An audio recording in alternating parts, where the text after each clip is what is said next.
할렐루야! 사랑하는 우리 모든 믿음의 가족들의 삶과 가정에 하나님의 평강과 은혜가 충만하시길 축복합니다. 사랑하는 성도 여러분, 우리는 참 우리 삶이 분주하고 바쁘다 보니 흔히 보이는 세계가 전부인 것처럼 여기며 살아갑니다. 그러나 실제로는 보이지 않는 세계가 우리 삶에 훨씬 더 깊은 영향을 미치고 있습니다. 예를 들어 공기는 눈에 보이지 않습니다. 하지만 우리가 살아가는데 절대적으로 필요합니다. 그리고 전기도 우리 눈에 보이지 않습니다. 하지만 스위치를 켜면 빛과 에너지가 흘러 우리 삶을 밝혀줍니다. 그리고 사랑과 믿음도 눈에 보이지 않지만 우리 가정과 공동체를 지탱하는 가장 강력한 힘이 됩니다.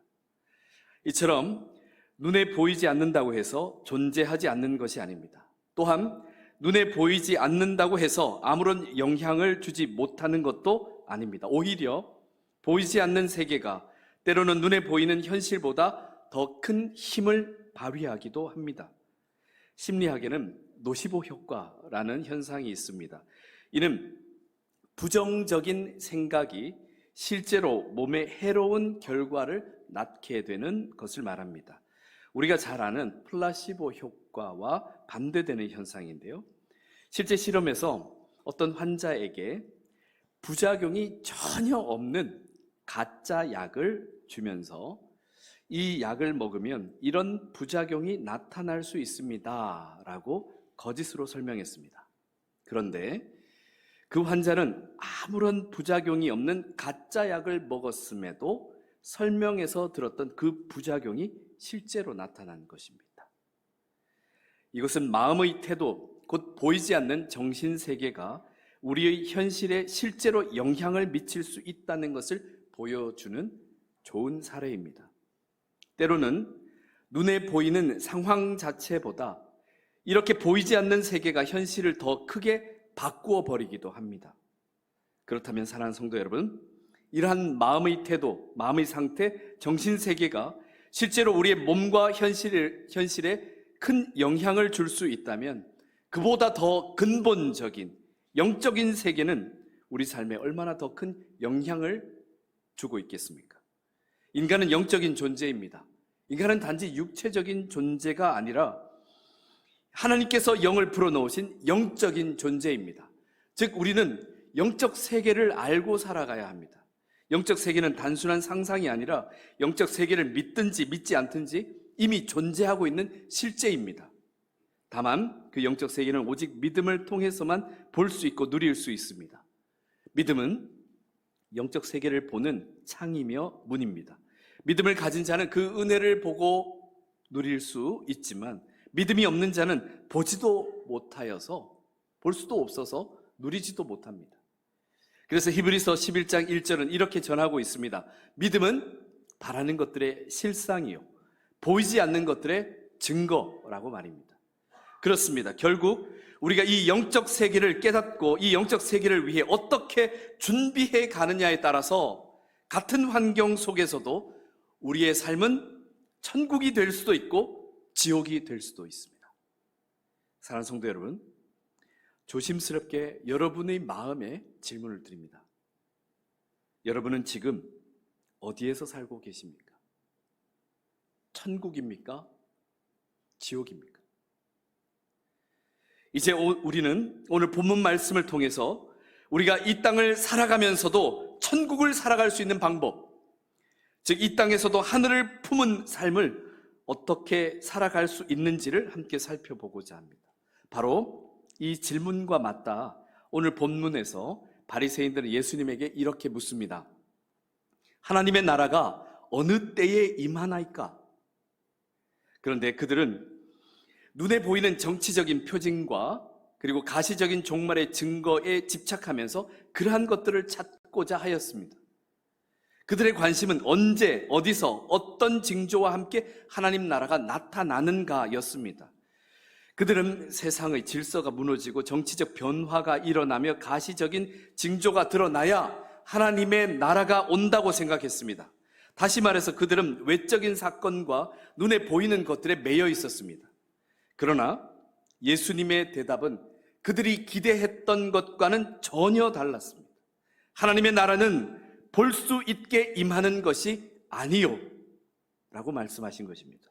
여기서 볼 수 있게는 헬라어 메타파라테레세우스라는 이 단어는 망을 보듯 관찰하다, 감시하다라는 뜻이 있습니다.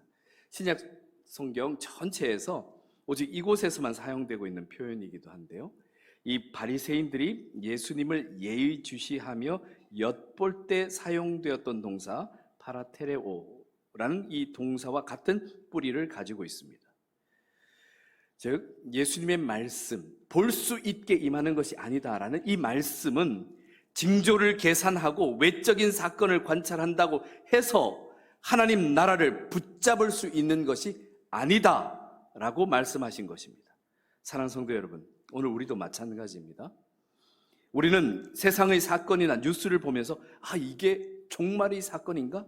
종말의 징조인가를 따지며 두려워하거나 호기심을 채우려고 합니다. 하지만 예수님은 우리에게 말씀하십니다.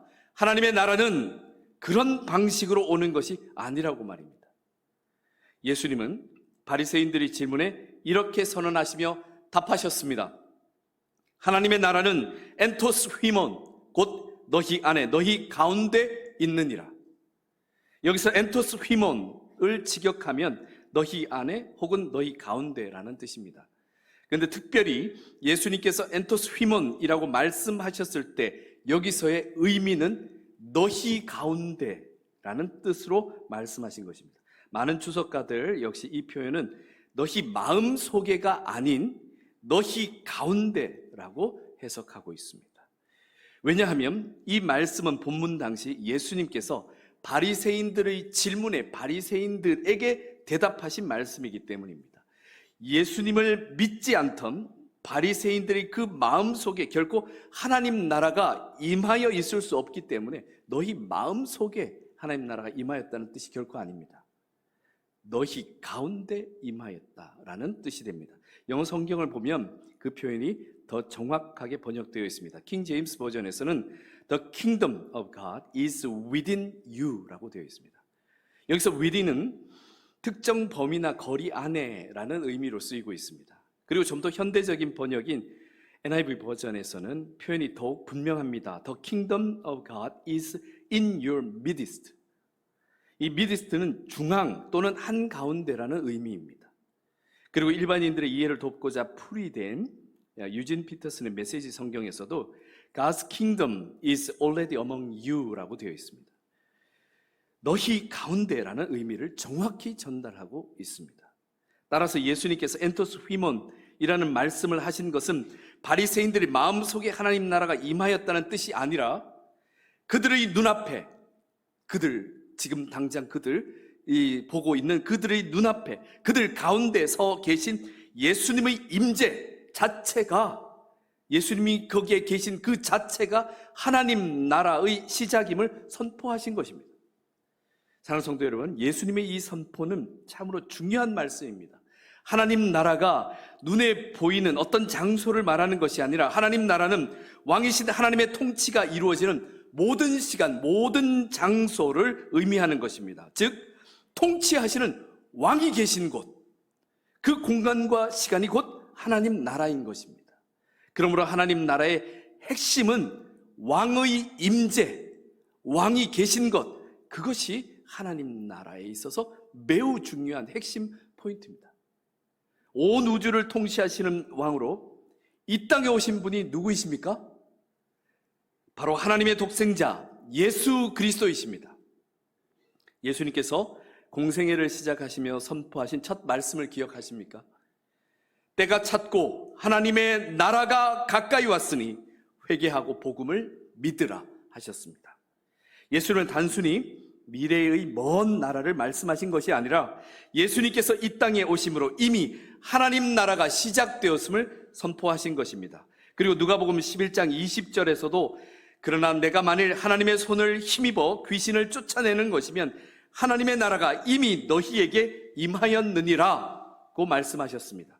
실제로 예수님께서 귀신을 내쫓으시고 병든 자를 고치셨습니다.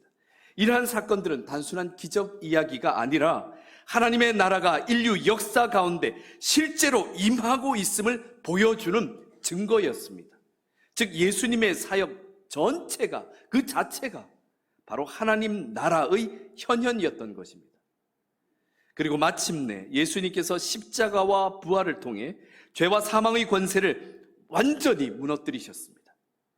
주님의 이 십자가의 승리와 부활은 우리 주 예수 그리스도의 통치가 확증되었음을 보여주는 사건입니다. 그렇기에 지금도 성령님 안에서 그 하나님 나라가 우리 가운데 임할 수 있는 것입니다. 사랑하는 성도 여러분, 하나님의 나라는 단지 죽은 뒤에나 가는 곳이 아닙니다. 하나님의 나라는 삶과 죽음을 넘어선 하나님의 통치가 이루어지는 모든 시간과 공간 가운데 존재하고 있습니다.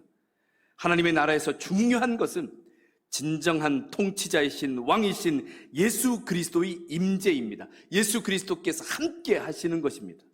그렇기에 우리 인생에 있어서도 정말 놓쳐서는 안 되는 가장 중요한 것은 내 인생에 예수님께서 함께 하시느냐 아니면 함께 하지 않느냐, 이것이 정말 중요한 것입니다. 천국은 저 먼 훗날에만 경험하는 것이 아닙니다. 예수님께서 내 마음에 계실 때, 예수님께서 우리 가정의 주인이 되실 때, 예수님께서 우리 공동체와 그리고 또한 우리가 살아가는 모든 일터를 다스리실 때 바로 그곳이 천국이 되는 것입니다. 고대에는 왕이 직접 도시에 들어오는 것만으로도 모든 것이 달라졌습니다. 왕이 깃발을 세우고 그 도시에 이 보좌를 두는 순간 그 도시는 곧 왕의 도성이 되고 새로운 통치가 시작되었습니다. 성경에도 그런 장면이 있었습니다. 다윗이 왕으로 이제 등극했을 때 그가 처음 다스리기 시작했던 곳은 헤브론이었습니다. 그러나 역대상 11장에 보시면 다윗 왕이 여부수 족속의 땅인 예루살렘을 정복하고 그 성을 왕의 도성으로 삼습니다. 그 순간부터 예루살렘은 더 이상 작은 산성이나 변방의 땅이 아니었습니다. 왕이 그 성에 들어왔다는 그 사실 하나만으로도 예루살렘은 이스라엘의 심장이요 수도가 된 것입니다. 지금도 그렇죠. 이후에 왕궁이 세워지고 성전이 지어지고 나라의 중심 기능들이 자리를 잡아갔지만 예루살렘이 수도가 된 결정적인 이유는 다윗 왕이 그 성에 들어와 다스리기 시작했기 때문입니다. 마찬가지로 예수님께서 우리 가운데 왕으로 임재하시고 다스리시기 시작하실 때 비록 우리 삶이 아직 정돈되지 않고 해결되지 않은 많은 문제들을 가지고 있을지라도 그 순간부터 이미 우리의 삶에 하나님 나라가 임한 것입니다. 사랑하는 성도 여러분, 왕이신 예수님께서 계신 곳, 그 자리가 곧 하나님의 나라입니다. 그래서 오늘 이 예배가 하나님 나라가 되기를 소망합니다. 우리의 가정이, 우리의 직장이, 우리의 모든 발이 닿는 그 모든 삶의 자리가 예수님을 참된 왕으로 내 삶의 주인으로 모시는 하나님 나라가 되어서 이 땅에서도 천국의 기쁨과 평안을 누리는 복된 자리 되시기를 축복합니다. 사랑하는 성도 여러분, 우리는 앞에서 예수님과 함께 할 때 우리 삶에 하나님 나라가 임한다고 들었습니다. 왕이신 예수님을 모시는 순간 그 자리가 천국이 된다는 확신까지 받았습니다. 그런데 솔직히 묻고 싶습니다. 정말 우리의 현실이 언제나 천국 같으십니까? 예수님을 믿고 예배 드리는데도 여전히 눈물과 아픔과 고통이 우리를 찾아옵니다. 어떨 때는 오히려 악이 득세하고 불의가 판을 치는 것처럼 보일 때가 있습니다. 정말 하나님의 나라가 임한 게 맞나 하는 의문이 들 때가 너무나도 자주 있습니다. 그러나 우리가 성경을 자세히 들여다보시면 이런 우리의 질문과 혼란을 이미 주님께서 아시고 제자들을 통해서 분명히 가르쳐 주신 하나님 나라의 비밀이 있습니다. 이 비밀을 깨닫지 못하고 그저 눈에 보이는 현실만으로는 하나님 나라를 온전히 이해할 수가 없습니다. 예수님은 오늘 본문인 누가복음 17장에서 하나님 나라는 너희 가운데 있느니라 고 말씀하시며 이미 그 나라가 시작되었음을 선포하셨습니다. 그러나 이어서 곧 누가복음 17장 24절에서는 번개가 하늘 아래 이쪽에서 번쩍이어 하늘 아래 저쪽까지 비침같이 인자도 자기 날에 그러하리라 라고 말씀하시며 그 나라의 완성이 아직 남아있음을 가르치셨습니다. 신학자 조지 엘던 레드는 그에 져서 The Presence of the Future에서 이것을 already, not yet, 이미 시작되었으나 아직 완성되지 않은 하나님 나라라고 설명했습니다. 예수님께서 이 땅에 오심으로 하나님의 나라가 이미 이 땅에 시작되었지만 그 완성은 주님께서 다시 오시는 그날에 그 모든 피조물들이 목도하게 될 것이라고 설명하고 있는 것입니다. 즉 하나님 나라는 이미 임하였기에 지금도 믿음의 눈으로 우리는 경험할 수 있는 현실이지만 동시에 아직 완전히 드러나지 않았기에 소망 가운데 기다려야 하는 미래이기도 합니다. 이렇듯 우리는 이미와 아직의 긴장 속에서 믿음으로는 현재 임한 하나님 나라를 누리며 소망으로는 하나님 나라의 완성을 믿음으로 기다려야 합니다. 이것이 바로 이미 와 있지만 아직 다 이루어지지 않은 하나님 나라의 비밀입니다. 그래서 예수님의 십자가와 부활로 하나님 나라는 이미 시작되었습니다. 힘있게 완성을 향하여 나가고 있습니다. 그러나 여전히 사탄은 완성될 그날을 두려워하여 발악하며 우리의 삶을 공격합니다. 사랑하는 성도 여러분, 우리는 지금 그래서 이 땅에서 영적 전쟁을 치르고 있는 중입니다. 에베소서 6장에서는 그러하기 때문에 영적 전투를 위하여 전신갑주를 입을 것을 명령합니다. 우리의 씨름은 혈과 육을 상대하는 것이 아니요 통치자들과 권세들과 이 어둠의 세상 주관자들과 하늘에 있는 악의 영들을 상대함이라. 그러므로 하나님의 전신갑주를 취하라. 이는 악한 날에 너희가 능히 대적하고 모든 일을 행한 후에 서기 위함이라. 아멘. 이렇듯 우리는 치열한 영적 전장 한가운데 살아가고 있습니다. 이것을 깨어서 준비하여야 합니다. 그러나 우리가 이 싸움에 앞서서 반드시 기억해야 할 것이 있습니다. 이 싸움은 이미 승리가 보장된 싸움입니다. 왜냐하면 예수님께서 십자가에서 죄와 사망의 권세 모두를 이기셨기 때문입니다. 우리는 이미 승리한 전쟁을 치르고 있는 것입니다. 그렇다면 이 영적 전쟁 속에서 하나님 나라가 임한 사람들의 그 삶은 어떻겠습니까?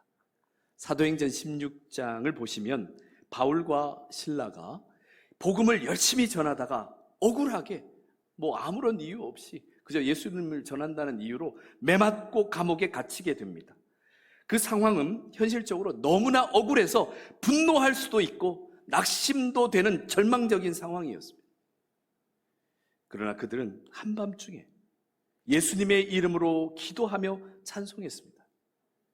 그러자 그 순간 어두운 감옥이 천국의 예배당으로 변했습니다. 하나님의 나라가 그 차갑고 어두운 감옥 가운데도 임한 것입니다. 사랑하는 성도 여러분, 이것이 바로 하늘을 품은 이 땅의 삶입니다. 현실은 감옥 같아도 예수님이 임재하시면 그 자리가 천국으로 바뀝니다. 예수님은 요한복음 10장 10절 하반절에서 이렇게 말씀하셨습니다. 내가 온 것은 양으로 생명을 얻게 하고 더 풍성히 얻게 하려는 것이라. 비록 세상은 여전히 불안과 두려움으로 가득 차 있지만 예수님과 함께하는 사람은 그 모든 현실을 넘어서는 평안과 기쁨을 누립니다. 천국을 사는 사람은 곧 예수님 안에서 누리는 생명과 풍성한 삶입니다. 사랑하는 성도 여러분, 우리는 이미와 아직이라는 긴장 속에서 살아갑니다. 그래서 하나님 나라를 경험하면서도 동시에 고통도 있고 눈물도 있습니다. 그러나 우리에게 이미 임한 하나님 나라는 반드시 완성될 것입니다. 그러므로 낙심하지 마십시오. 우리는 패배가 두려운 전쟁을 치르는 것이 아니라 이미 승리하신 왕의 군사로서 싸우고 있는 것입니다. 오늘 우리의 가정이, 우리의 일터가, 우리의 발이 닿는 그 모든 자리가 예수님의 임재로 인해 하나님 나라가 되기를 축복합니다. 현실은 힘들어도 그 자리에서 천국의 생명과 풍성함을 누리며 하늘을 품은 이 땅의 삶을 살아가는 저와 여러분 되시기를 주님의 이름으로 축복합니다. 사랑하는 성도 여러분, 우리는 이 말씀들을 통해서 모두가 하나님 나라를 소망하며 꿈꾸게 됩니다. 그러나 그 하나님 나라의 삶이 저 먼 하늘 나라에서 결정되는 것이 아닙니다. 어디에서 결정되느냐? 바로 지금 이 땅의 삶 속에서 결판이 납니다. 이 땅에서의 삶을 어떻게 사느냐가 우리의 영원한 삶과 직결되어 있습니다. 그러므로 오늘 우리의 삶을 결코 가볍게 여기지 말아야 합니다. 그렇다면 질문이 생깁니다. 도대체 내 삶에서 어떻게 하나님 나라를 살아갈 수 있습니까? 사실 우리 현실은 녹록지 않습니다. 형편과 상황, 건강과 물질, 관계의 문제들이 우리의 삶을 수시로 흔듭니다. 이러한 현실적인 문제들을 뛰어넘기가 참 쉽지 않습니다. 게다가 우리는 참 연약합니다. 상황이 이렇다 보니 천국을 이 땅에서 살아간다는 말이 막연하기만 들릴 때가 있습니다. 그러나 사랑하는 성도 여러분, 우리 아버지 하나님께서 우리에게 불가능한 것을 억지로 요구하시는 분이 아니십니다. 우리의 있는 모습 그대로 작은 자리에서부터 예수님과 함께하는 삶을 살아가시길 바랍니다. 천국의 삶은 그저 꿈꾸기만 한다고 해서 결코 이루어지지 않습니다. 그래서 지금 이 자리에서 천국의 삶을 살기로 결단하고 하나씩 실천해야 합니다. 먼저 첫째는 하나님 나라의 시선을 회복하시길 바랍니다. 마태복음 6장 33절에서 예수님이 이렇게 말씀하셨습니다. 그런즉 너희는 먼저 그의 나라와 그의 의를 구하라. 그리하면 이 모든 것을 너희에게 더하시리라. 아멘. 우리의 시선을 회복하는 것이 천국을 살아가는 그 첫 걸음입니다. 바울과 실라는 감옥에 갇혀 있었지만 현실이 아니라 주님을 바라보았을 때 역사가 나타났습니다. 감옥 문이 열리는 역사가 나타났습니다. 우리가 우리 상황과 형편에 매몰되지 않고 우리와 함께 하시는 주님을 바라볼 때 성령님께서는 우리의 삶의 중심을 붙잡아 주시고 흩어진 질서를 회복시키시며 우리의 닫힌 문을 열어주실 것을 믿습니다. 그리고 이 시선은 곧 우리를 좀 더 깊이 있는 예배와 그리고 복음을 전하는 선교가 중심이 되는 그 삶으로 인도하게 될 것입니다.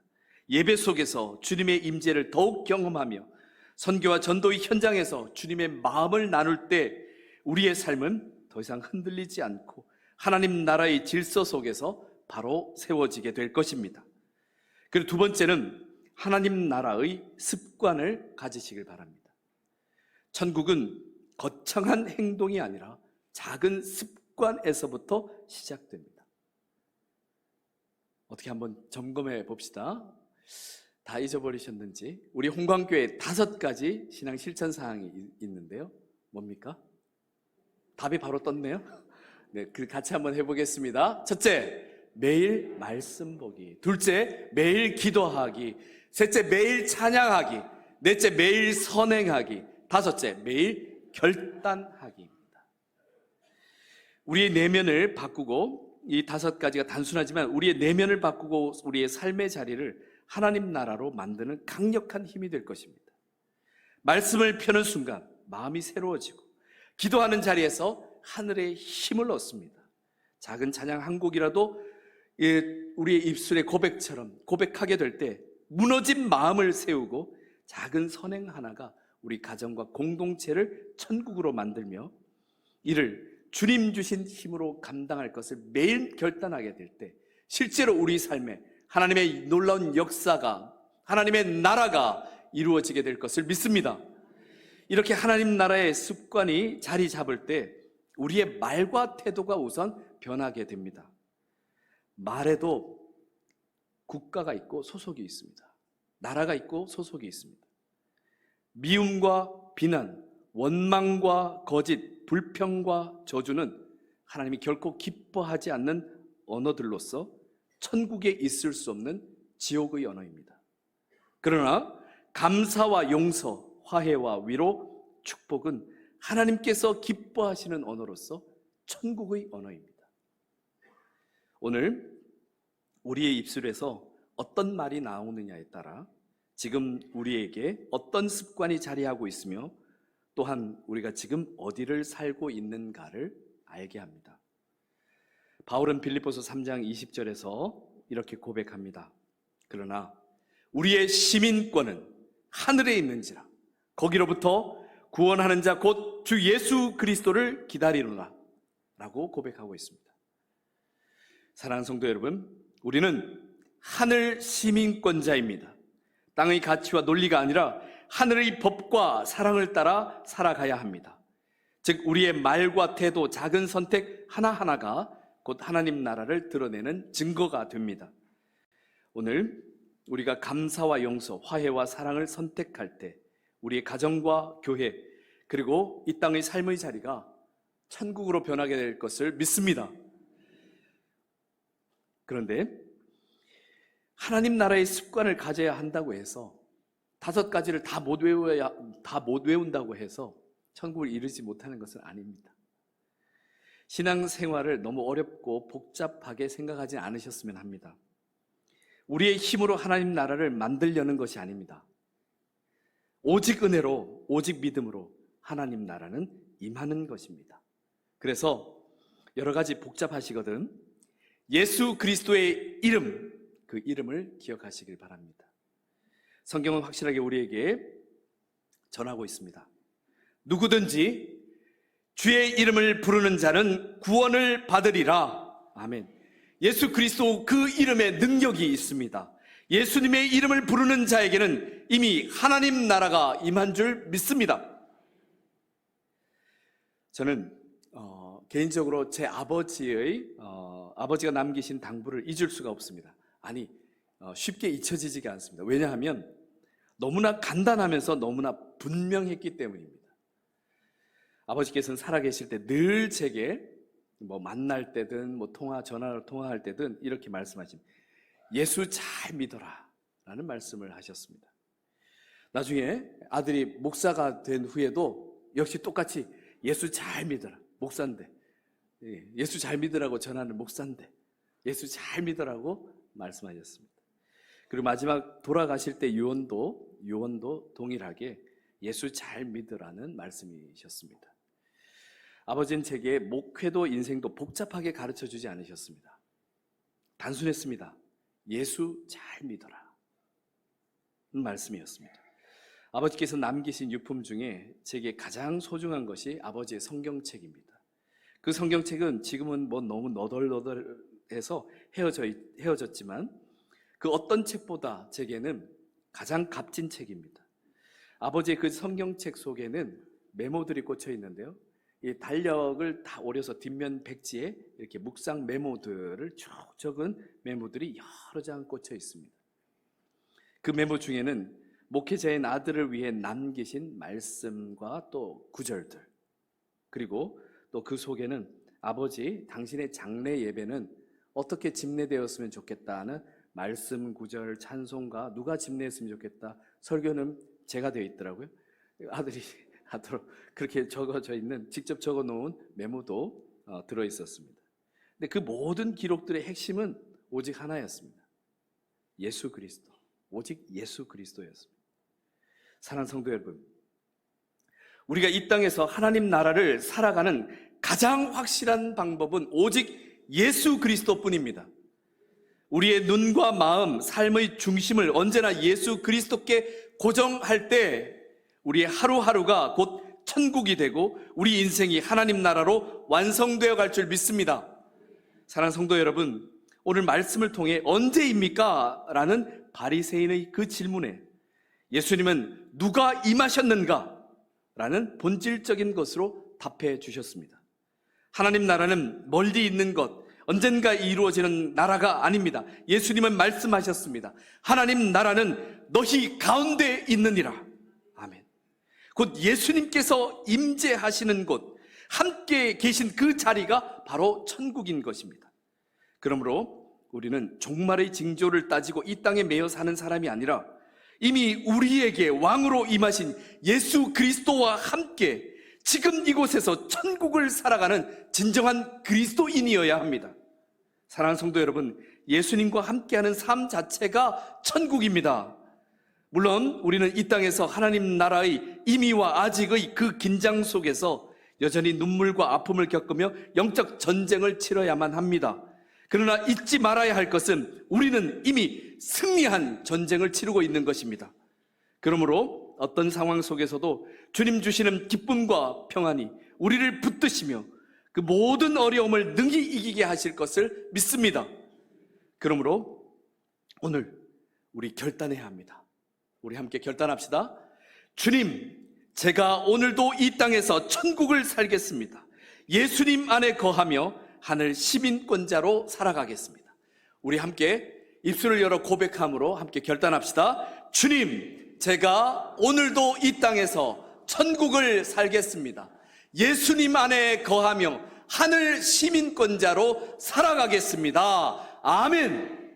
이러한 고백대로 여러분의 삶에 큰 은혜가 임하시기를 축복합니다. 주님께서 사랑하시는 성도 여러분, 기억하십시오. 오직 예수 그리스도와 함께 할 때 우리는 어떤 환경 속에서도 어디에서나 천국을 살아갈 수 있습니다.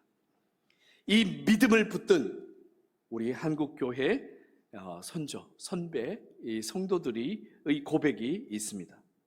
우리가 즐겨 부르는 찬송가 438장 내 영혼이 은총 입어는 이 19세기 말 미국에서 만들어진 찬양곡입니다. 이 찬양이 한국교회에 처음 소개된 때는 1919년이었습니다. 이 해가 어떤 해이냐? 바로 3.1 운동이 일어난 해였습니다. 나라를 잃고 민족이 고통 가운데 있을 때 한국의 성도들은 이 찬송을 부르며 예수님이 계신 곳이 곧 천국입니다 라는 그 소망을 붙들었습니다. 그 후 광복을 맞이했지만 기쁨은 오래가지 못했습니다. 곧이어 민족은 남과 북으로 갈라졌고 한국 전쟁이 일어나 나라 전체가 폐허가 되었습니다. 북한 공산당에 의해 교회는 무너지고 여러 목회자들과 성도들이 핍박을 받고 죽임을 당했습니다. 결국 가족들은 흩어졌으며 먹을 것도 입을 것도 없는 처참한 상황이 되었습니다. 바로 그때 한국교회 성도들은 이 찬송을 불렀습니다. 높은 산이 거친 들이 초막이나 궁궐이나 내 주 예수 모신 곳이 그 어디나 하늘나라. 당시 성도들이 무너진 교회당 안에서 피난길의 초라한 움막 안에서 부른 이 찬양은 단순한 노래가 아니라 절망의 현실 속에서도 예수님 모신 곳이 곧 천국이라는 고백이었습니다. 그 고백이 결국 오늘의 세계 속의 우뚝 선 대한민국을 만들었습니다.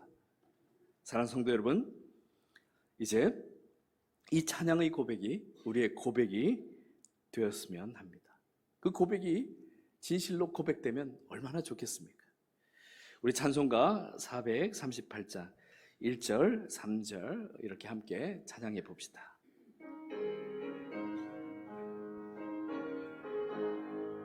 내 영혼이 은총 입어 중한 죄짐 벗고 보니 슬픔 많은 이 세상도 천국으로 화하도다. 높은 산이 거친 들이 높은 산이 거친 들이 초막이나 궁궐이나 내 주 예수 모신 곳이 그 어디나 하늘나라. 할렐루야 찬양하세. 내 모든 죄 사함받고 주 예수와 동행하니 그 어디나 하늘나라. 아멘. 오늘날 우리 삶의 수준과 모습은 옛날 신앙 선배들이 살았던 시대와는 달라졌을지 몰라도 이미와 아직 사이에 그 영적 전쟁 가운데 있다는 이 사실은 여전히 다르지 않습니다. 삶과 현실은 여전히 고달프고 아프기도 하지만 사랑하는 성도 여러분, 예수님을 모시는 순간 그 자리가 하나님 나라가 될 줄 믿습니다. 우리 가정이, 우리 교회가, 우리의 일터가 예수 그리스도와 함께 할 때 그곳이 천국이 될 줄 믿습니다. 오늘 이 말씀의 은혜가 저 여러분의 삶과 가정과 일터와 삶의 모든 자리에 임하시기를 주님의 이름으로 축복합니다. 우리 함께 기도하겠습니다. 사랑과 은혜가 풍성하신 하나님 아버지, 오늘 우리에게 주신 말씀을 통해 다시 한번 깨닫습니다. 하나님 나라는 눈에 보이는 징조나 세상의 조건으로 오는 것이 아니라 이 땅에 오신 예수 그리스도 안에서 이미 우리 가운데 시작되었음을 믿습니다. 주님, 그러나 우리는 여전히 눈물과 아픔이 있는 이 세상 속에서 살고 있습니다. 악이 득세하고 불의가 판을 치는 현실 속에 때때로 흔들리고 낙심할 때가 많습니다. 그러나 오늘 말씀처럼 예수님이 계신 그 자리, 바로 그 자리가 하나님 나라임을 고백합니다. 우리를 다스리시는 왕이신 주님을 바라보며 이미 승리하신 나라의 백성답게 믿음으로 살게 하옵소서. 주님, 우리의 가정과 교회와 일터가 주님의 임재 안에서 천국이 되게 하시고 우리의 말과 태도, 작은 습관 하나하나가 천국을 드러내는 도구가 되게 하옵소서. 감사와 용서, 찬양과 사랑의 언어로 우리의 공동체를 세우며 하늘 시민권자로 오늘도 천국을 살아가는 삶을 살게 하옵소서. 오직 예수 그리스도만이 우리의 소망이요 기쁨이요 생명 되심을 고백하며 결단합니다. 주님, 제가 오늘도 이 땅에서 천국을 살겠습니다. 예수님 안에 거하며 하늘 시민권자로 살아가겠습니다. 이 모든 간구를 예수 그리스도의 이름으로 기도드립니다. 아멘.